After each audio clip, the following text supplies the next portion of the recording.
Magandang araw kaagapay. Welcome to Kapetira, a 15-minute program where we talk about the goodness and the greatness of our God. Samahan niyo po ako. Ako po si Pastor Rolly Victira. Tayo po ay magkape. Tayo po ay magkwentuhan patungkol sa salita ng Diyos.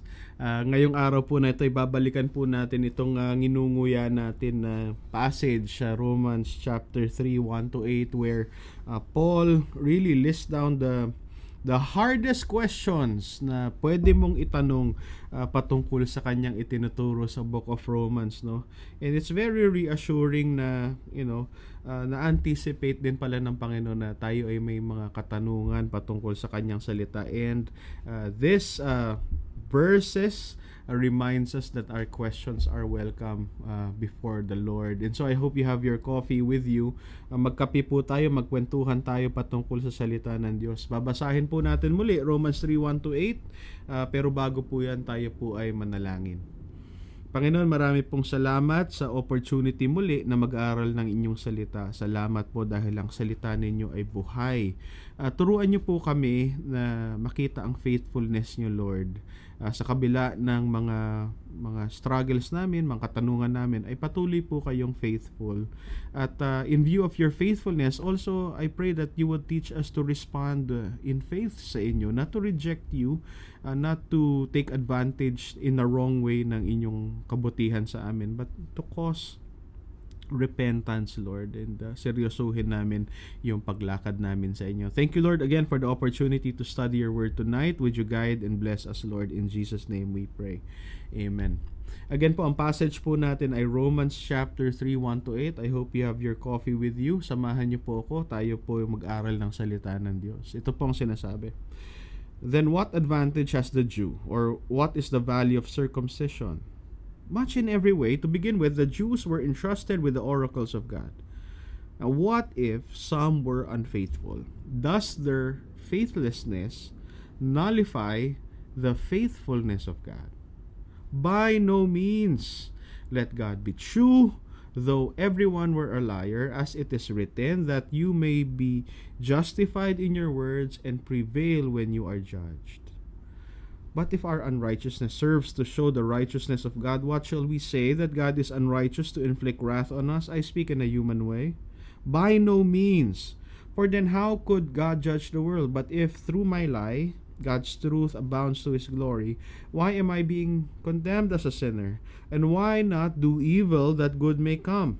As some people slanderously charge us with saying, their condemnation is just. You know, one of my favorite songs that we sing in church is the song The Goodness of God. Gusto niyo rin po ba yung kantang yon? Yeah. Lalo na yung linya doon sa kantang yun. No? All my life you have been faithful. All my life you have been so good. With every breath that I am faithful, I would sing of the goodness of God. Yung question po na kinaharap natin ngayon, yung second question tungkol sa faithfulness ng Panginoon tsaka yung lack ng faith natin. Tingnan mo yung tanong ulit, Romans 3 verse 2. What if some were unfaithful? Does their faithlessness nullify the faithfulness of God? Last week we talked about the first question that Paul raises, no? Yung question niya, may advantage ba ang pagiging Hudyo, no? At ang sagot doon, syempre madami, pero yung numero unong advantage ng pagiging Hudyo, or in our context, paglaki sa isang Christian home, having a Christian heritage, is having the Word of God sa atin. Because as we study the Word of God, we really see the faithfulness of God. Gaano katapat ang Panginoon. All the stories here points to the faithfulness of God, yung kanyang kabutihan sa atin. Pero ang question number 2, sabi niya, paano yon kung madami ay hindi faithful sa Panginoon? Ibig sabihin ba na yun, wala yung faithfulness ni God? Does it nullify na nawawalang kwenta yung faithfulness ni God? Walang bisa. Parang ganon. So, I don't know if we understand the question properly, pero parang ganito yun eh. 'Di ba yung pinaka-benefit ng lumaki sa Christian heritage nandun yung salita ng Diyos. 'Di ba kahit naman lumaki ka sa Christian home, hindi naman assurance yon talaga na mamahalin mo din yung salita ng Diyos.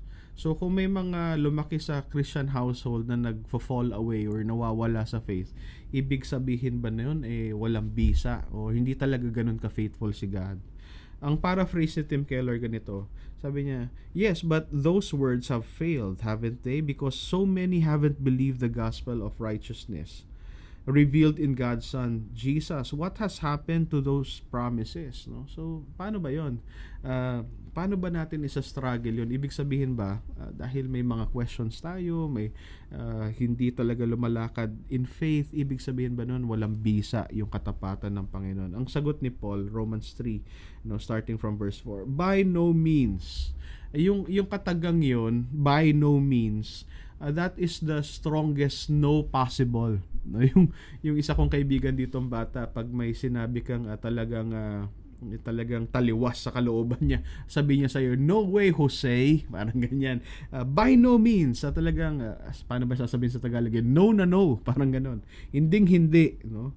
Let God be true though everyone were a liar. As it is written, that you may be justified in your words and prevail when you are judged. Ang paraphrase si Tim Keller, very helpful si Tim Keller, sabi niya, despite his people's failure to believe, God's promises to save are advancing. Our faithlessness only reveals how committed to His truth He is, God is. Think of what He's done in order to be faithful to His promises.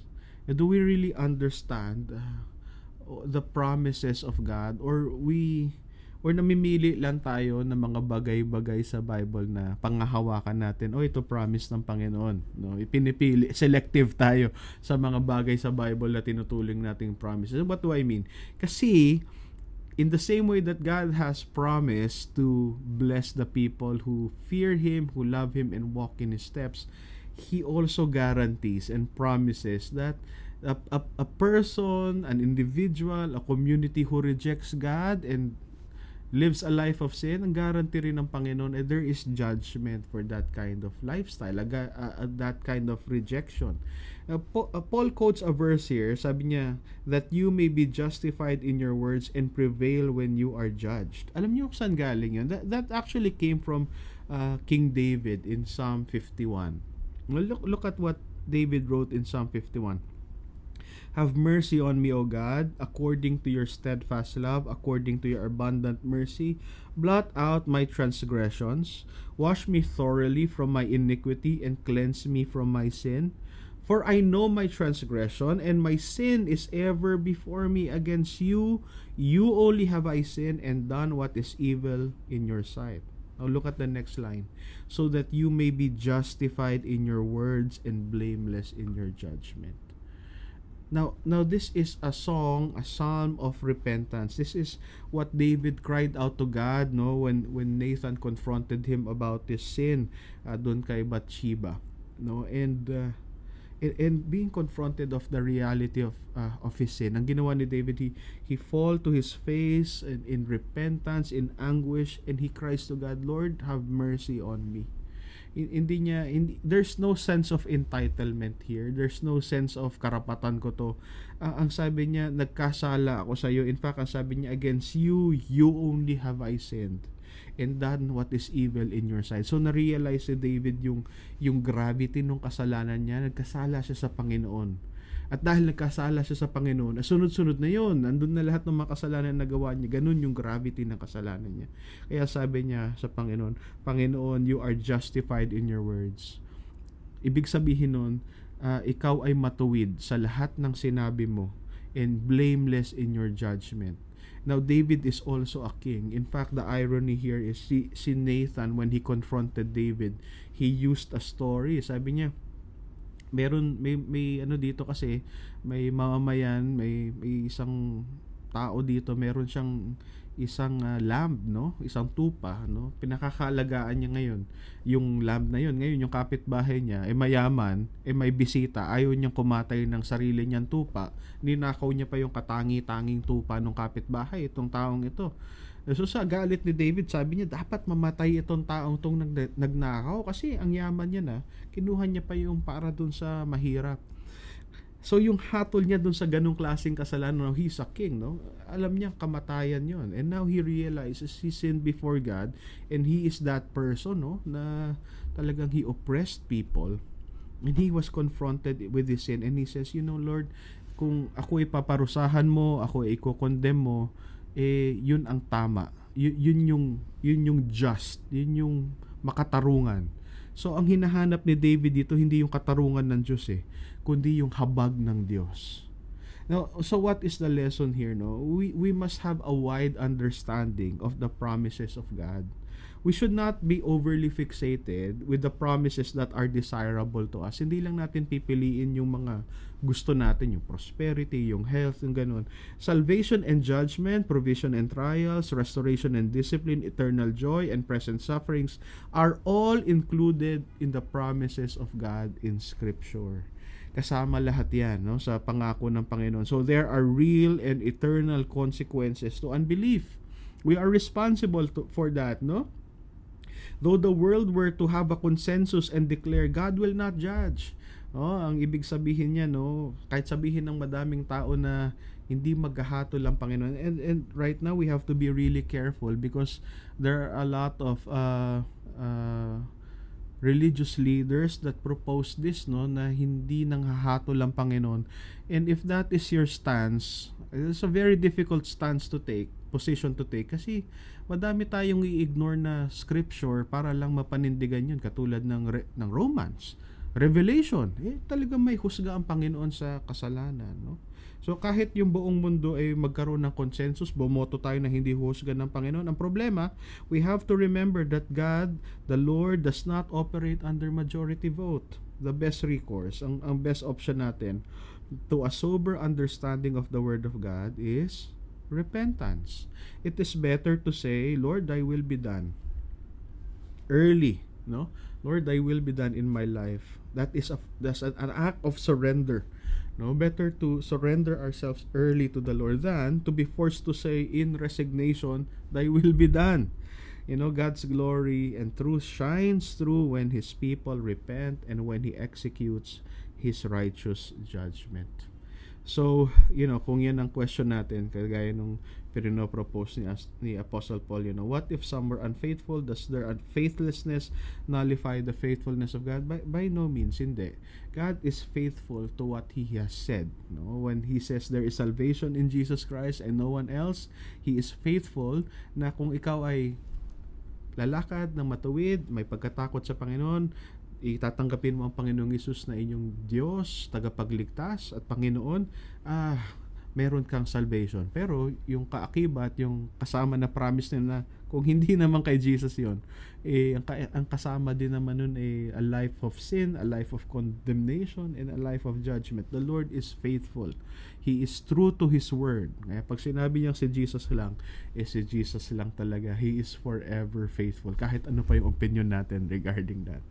My time is almost up. Thank you for joining me sa araw na ito sa Kapitira. I hope that these very heavy questions also encourages you na talagang to think deeply and understand the word of the Lord. No? Bago tayo maghiwa-hiwalay, tayo ay manalangin.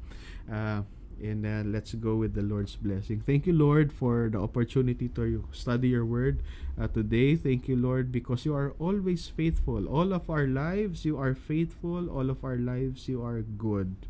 And so, Lord, in view of your mercy sa amin, kabutihan mo sa amin, help us also, Lord, to respond with faithfulness sa inyo, that we would learn to accept you and your word and to live under your word. Lord, thank you for this opportunity to study together. May you bless everyone. In Jesus' name we pray. Amen. Maraming salamat sa pagsama sa akin dito sa Kapitira. Ang programa natin ay matatagpuan sa Facebook at Spotify at syempre dito sa FEBC Radio TV. God bless you po. See you again next time. Bye!